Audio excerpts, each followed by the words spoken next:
It's now time for On the Line with Cheryl Wilkerson. The conversation will range from local dialogue to international. This show is meant to enlighten, inform, and to inspire. On the Line with Cheryl Wilkerson begins now.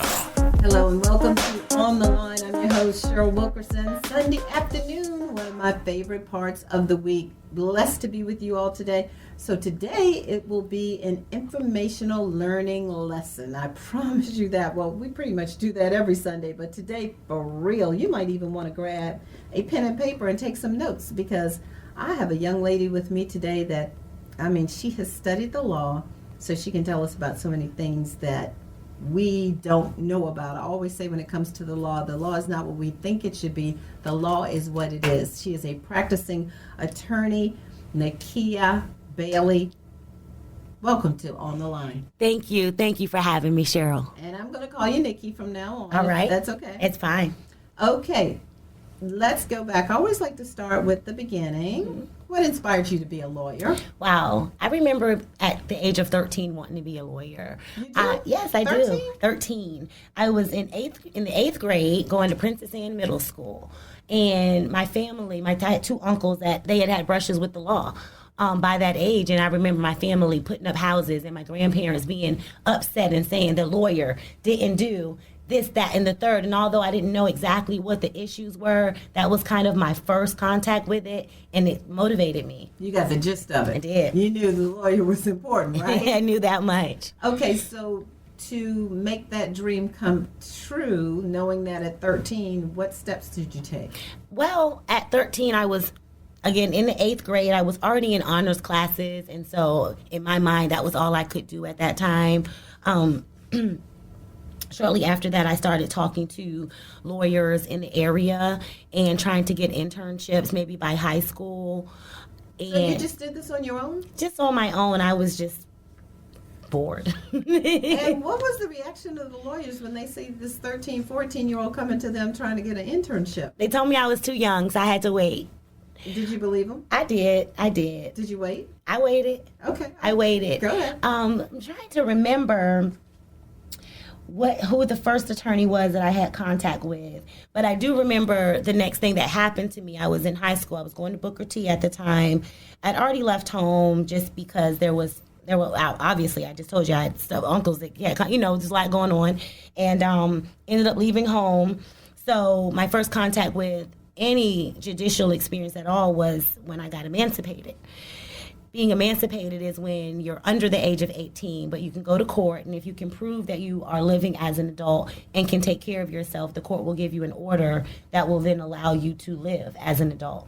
I needed that at the time in order to go to college. How old were you? I was probably 15 when I filed and 16 by the time it was granted. But how did you even know about being emancipated? Oh, because you were following the law, because you'd already piqued your interest. It sort of I do remember even younger than 13, my mom used to watch Matlock all the time. Matlock and Perry Mason. Okay. I fell in love with them. I was like, Matlock, you're like doing his own investigation, and then he's also going to court, and he was winning, and so...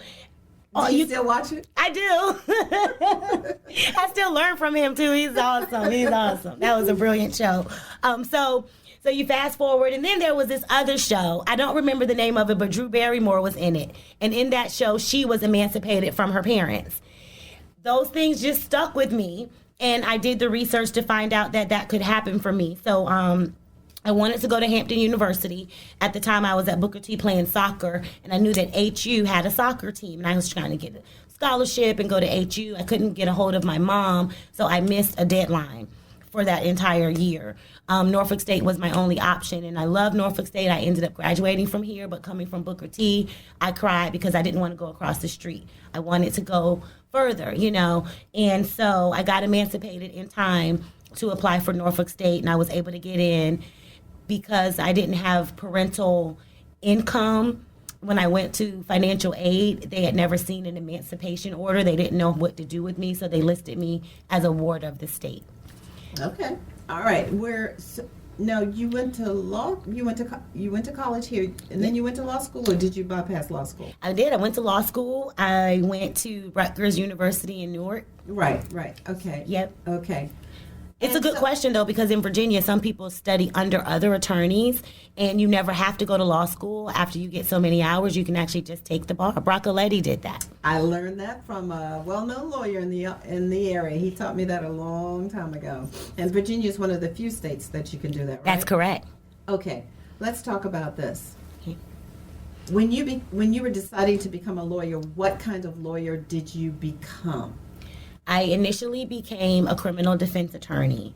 After law school, though, before I practiced law, I worked for 2 different judges. I worked for a judge in New Jersey. It was a black female attorney or judge. She was the first black judge to be sat in Newark, New Jersey, in the Superior Court. What's her name? Judge Betty J. Lester. Oh, okay. Okay, and she's now retired, and I was able to work with her right before she retired. And then I went to St. Thomas and worked for Judge Reese Hodge for a year in the Superior Court of the Virgin Islands. I'm thinking as we sit here that we have an NSU graduate that's a judge, unless I'm mistaken. Her name was Susan Davis when she was here at Norfolk State. Do you know that name?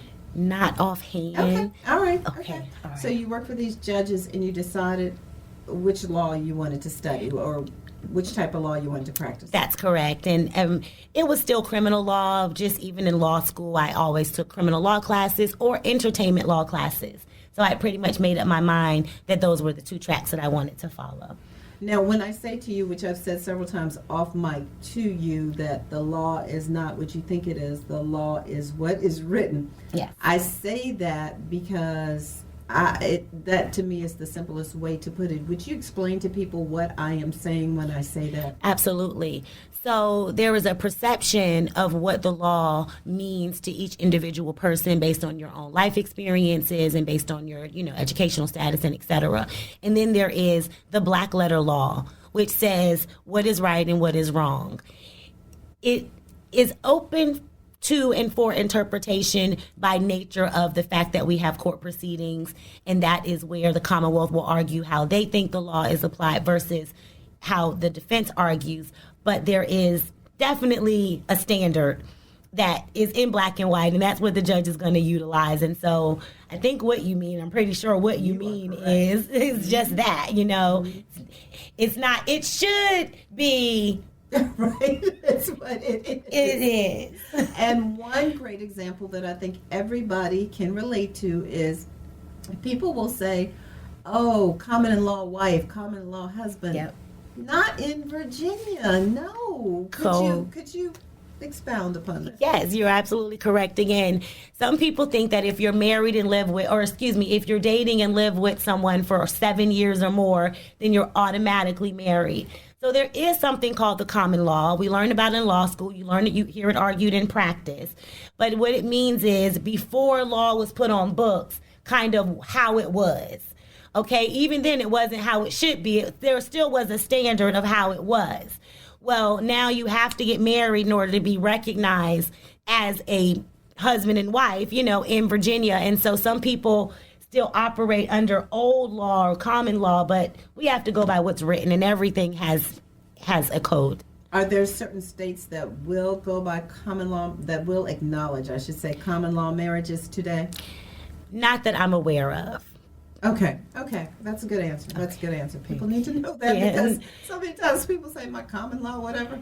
And what will happen is I used to get this early on in practice, and I would have a client and he's in jail and I'm getting him a bond hearing, and he'd say, oh, call my fiance. And, yes, I'm his fiance. And the judge would say, well, when did he propose?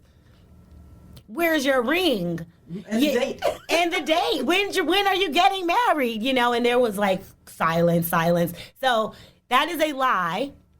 And it did not go over well for that particular client. So now I vet them and I say, are you actually engaged? If not, we'll just say you're dating, and so therefore you can't just say what you want.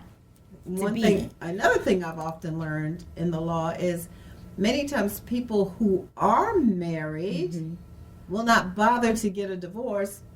They're gone 20, 30 years. And then when they pass away, maybe they've started a new relationship. Well, that new relationship is not honored. It's the relationship under the covenant of the marriage that's what accurate, they go by. Very accurate. Because again, the court can't willy-nilly just assume that the other person is telling the truth. They have to go by what's been established on the record. And so, unfortunately, it would have been much easier to get a divorce, even though some people don't like that word, if you really wanted your new lover to receive, your inheritance. Inheritance. Precisely. Right. Okay. Yeah. We have a case before the Supreme Court right now where a football coach was praying on the 50-yard line. And he was praying, and from what I understand, as the weeks would go by, those around him, football players, more and more players would gather. And so that case is before the Supreme Court because some people say it's not a separation of church and state and he should not be doing that. And he's like, no, I have a right to pray on this football field before or after a game or whatever.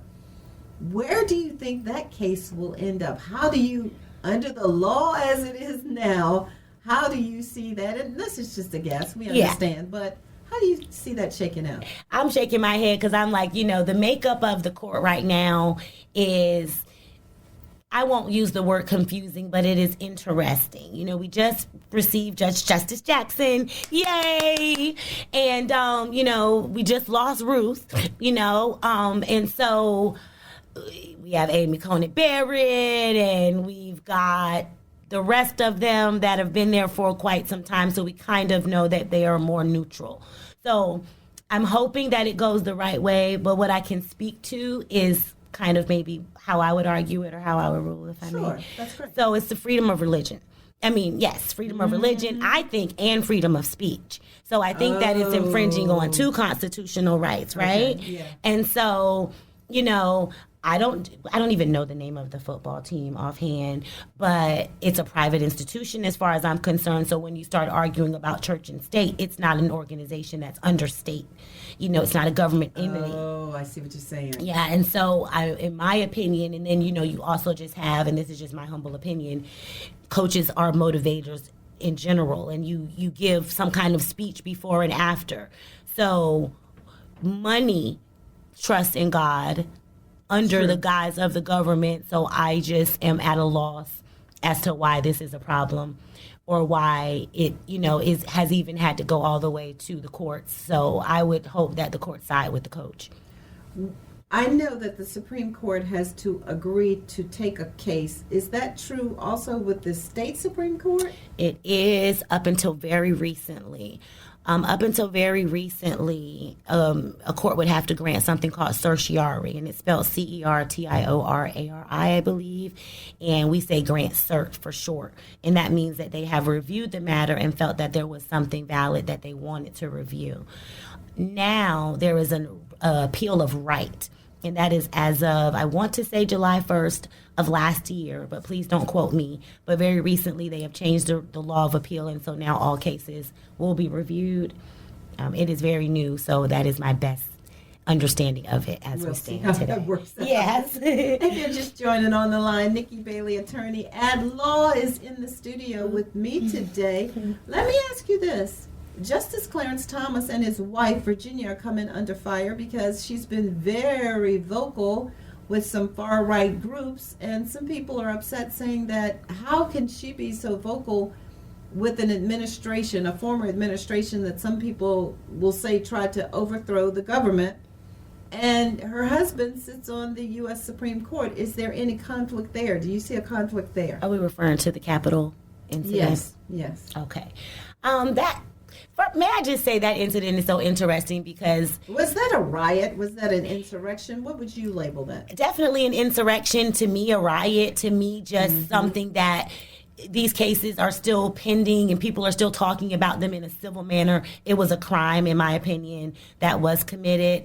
Although I must say I have represented pure persons that were also charged with those events. And so my clients are my clients, and I will always represent them to my best of my fullest ability, but in a general sense, that was definitely just unheard of. But to speak to her, I mean, Clarence Thomas has always been known to kind of rule that way, and so it's not surprising, that his wife is also more lenient to the Republican side of things, and Is there any sort of conflict you see in? I think so, just because if those cases ever come to the Supreme Court, it would always look like his wife already made a decision, and therefore he made a decision. He might find himself in a position where he would have to recuse himself. Do you see him doing that?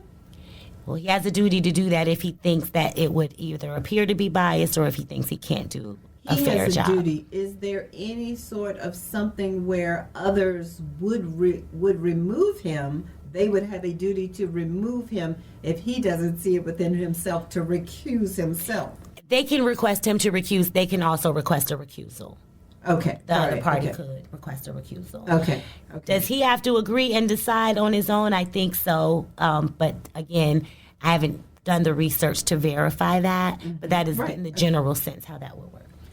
Talking about being a lawyer, I knew I was not cut out to be a lawyer because my brain does not go that deep. Okay? Mm-hmm. And I know that there's something in that statute somewhere where you're supposed to represent people to the best of your ability. Yes. So if I knew my client did something heinous, I mean horrible, Nikki Bailey, I would not have it in me to defend that person, and it goes through my head. Everybody has a right to a defense. That goes through my head. I get it. But personally, I don't know how lawyers do that. Could you shed some light on that? Yes. Let me first say that one of my most honored role models is Abraham Lincoln. I love the fact that he was honest Abe. I love the fact that he was an attorney, that he had something to do with freeing the slaves. But the fact that he was known for being honest was something that I always carried with me. And I never saw Matlock steal, lie, or cheat to win a case. So I have prided myself for being honest, and I think and I hope that my reputation is one of integrity. Whereas most people think that lawyers are big liars and that we have to lie, or I have gotten that. So I start with that to say, so then I get a client who tells me they did it. Let's just say they come in and say, I did this horrible thing. Mm-hmm. In my mind, I have just trained myself that I am not the judge or the jury, and so it is not my choice, my authority, my right to convict this person. But instead, I see myself as a doctor, whereas I look at trials as surgery. And so now that you've been placed on my lap for whatever reason, and all the other attorneys that you could have come in contact with, somehow you found me, or I was appointed to you, or whatever the case is.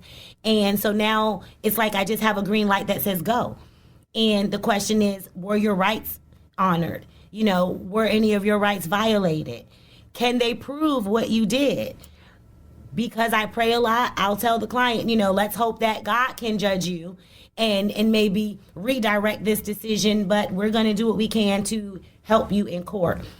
I also just feel like justice still exists. And so even if the client isn't fully acquitted, my job is to try to keep them out of jail or get them the least amount of time as possible. And so I have a sliding scale of goals. But I just see the person, I see the family, and I see the law. It's not up to me to decide about guilt or innocence. Okay. All right. That makes sense to me. And like I said, my brain does not work that deep because I'm like, I'm looking at you and I know you did so and so and so and so. You admitted it to me. No, I'm not going to defend you. So thank goodness for you. But I have turned down some cases. For that reason? Maybe the client didn't seem that they would be reasonable or willing to work with me to get us to the place that we needed to get to. Okay. My neighbor has a tree and the tree is tearing down my fence. What do I do? That's kind of a civil situation. I believe the word is an easement, and the question is whose property line. Whose property line? Yeah. Okay. You go to court, you file a civil matter. I don't think it's a warrant in debt, but there's a certain name for this misdemeanor. It'll be in general district, not a misdemeanor, but it'll be in general district court where misdemeanors are also heard, but it'll be in civil court, general district, in some type of a decision that a court will make, and they'll make a decision on whose property line it's on. Okay, two scenarios. First scenario, I'm in my house minding my own business, vacuuming, got Marvin Gaye up, Jamming. playing, just jamming Saturday morning. And somebody walks in my house with a gun and threatens me. Oh, my. I'm a quick draw, though, and I get them. Yes. Say I just maim them, because I can't kill anybody. Okay, I just maim them. Yeah. Are charges going to be brought up on me? The likelihood is, the question is what city, what officer shows up. Okay. I think historically other cities have been known to charge people of different race greater than or less than. And so, but without getting into all of that, it also depends on your officer. But let's just say worst case scenario, right? You're going to be charged. You're going to come to me and you're going to say, I shot this man that walked in my house in the middle of a Saturday with a gun. He pulled his gun. I pulled mine quicker. I was cleaning my gun, matter of fact, and he came in. I was just putting back together. I shot him. So we're going to go to court and present all that. At some point, we're going to raise a self-defense argument and or just defending your home. Defending my home. Defending your home. Second scenario. I've been away. I went to Houston to see my friend, the Recusals. I walk in my house and there is somebody in there burglarizing or robbing, I don't know what the right term is, my house. They pull out a weapon to come at me. I pull out a weapon to come at them. I get the best of them. Am I going to be charged? Again, once that officer comes and investigates, the likelihood is they're going to charge you until they can sort it all out. I think it's unfortunate in some situations, but it could happen. As the lawyer, we would get you on the back end and really don't have a lot to say about what happens. But I have had clients contact me when police were at their home doing some investigation, and some police have been willing to speak with me, and charges have sometimes not been brought as a result of those conversations. So the number is 757-918. So the best thing to do in that situation or in any criminal situation is not talk to police that are asking you questions and stand there and call a lawyer, or is that going to make the police mad that you're pretty much not communicating with them and you're calling a lawyer instead? We always ask our clients to not make statements because a lot of times they are misconstrued or misunderstood, even if it's just due to colloquialisms, differences in culture, and police sometimes jot things down as opposed to taking it verbatim. And so my first request is just not to make a statement. But of course, if you're in your house and someone you caught them burglarizing is when they come in your house and take something. A robbery would be if they used force or violence to take it from you. Gotcha. Okay. And so you're probably going to talk. And then people are afraid of not being cooperative. And so there's another motivation to talk to the police. And so definitely cooperate, even if you don't want to make a substantive statement. Give your information, be polite, help them get through the investigation. But in that scenario, you kind of think it's a double-edged sword, because I want my client to tell the police before they get a lawyer what happened, because I know that they didn't do anything wrong. And a lot of times you're more credible if you've already given that statement to the police, as opposed to now assuming, and they never really admit to that they assumed this, but you came up with it. Commonwealth will argue, they came up with this after they got a lawyer. Mm-hmm. Now, all of a sudden, someone was in the house already, but they didn't tell the police that, and so it becomes a double-edged sword. But if you know your story isn't going to change, you can go ahead and make that statement. But definitely, every police should let you call your lawyer in the interim and say, can I call my lawyer before I talk to you, even in an investigation. Do you have aspirations to be a judge? I worked for 2 judges, and I enjoyed it. It seems to be a bit of work and stress. I right now go to sleep saying I didn't have to make that decision. I don't wear that black robe. I also think it would be an honor, but it's not like an actual aspiration. It's just something that would happen, I guess. You earlier mentioned about seeing your family in distress, and that was one motivation for you to become a lawyer. What has been the family's reaction to what you have done? They're proud. They're happy. They brag about it. They do? Yes. My grandfather, who's now passed away, he was my biggest fan. And what would he say? Hey, Nikki, what city did you go in today? Did you let somebody out of jail today? Did you lock them up? I'm like, no, Big Daddy, I don't lock them up. I get him out. He's okay, all right. So, Big Daddy, that's exactly what I would call my grandfather as well. So See? super proud of you. Do you see anybody else in your family that you may have motivated to do something in the legal system, become a policeman, a sheriff, a lawyer, or anything like that? Not yet. Okay. But I do have a niece who's about to become a psychologist, and she called me the other day and asked me to read her paper. And she said, I know what you've been through, and I know I can call you and ask you to help me get through college. And so just the fact that they remember and know that they can count on us to do stuff like that. We're going to Hollywood right now, and Alec Baldwin is in a world of trouble, I guess, because on that movie set, that gun went off, Yes. and everybody is now pointing fingers. A young lady, 43-year-old mother, died because of that. How do you see that case ending? This is one of those scenarios where if it were my client, they'd probably be in jail waiting for, a decision. It just seems that Mr. Baldwin's status has allowed him to remain free, and a lot of people feel a bit up in arms about that. Now, that being said, clearly this would be closer to someone being in your home and you shooting. It doesn't seem like it was premeditated. It's like it's an actual accident. Somebody's got to be held accountable. Yeah. Someone has to be. I mean, if you're not following safety protocol and, you're just skipping steps. Horsing around, skipping steps. With a There's a lot that loaded goes into gun. it. A lady is dead. Broken. Exactly. And in Norfolk right now, they are very hard on gun laws. You can't get a deal on a concealed weapons offense. You can't get hardly any breaks for people that aren't even using the weapons. Let alone, I think you have a higher duty when you're on a movie set. There's a higher standard. It's just so sad. And my daughter, I have a daughter, doesn't want to necessarily be a lawyer right now, but she wants to be an actress. And so it's funny how now these lines have crossed. We only have a few minutes left in the show. All right. But what do you think about these states that are saying you don't have to have a concealed weapons permit? You see that going haywire, or you think we're going to be all right with that? Because I was shocked about that, really. I am shocked. However, from my perspective, I have a lot of young black men that end up with concealed weapon convictions because they were either unaware or for some reason did not get around to getting that permit. A second offense concealed weapon conviction is a felony.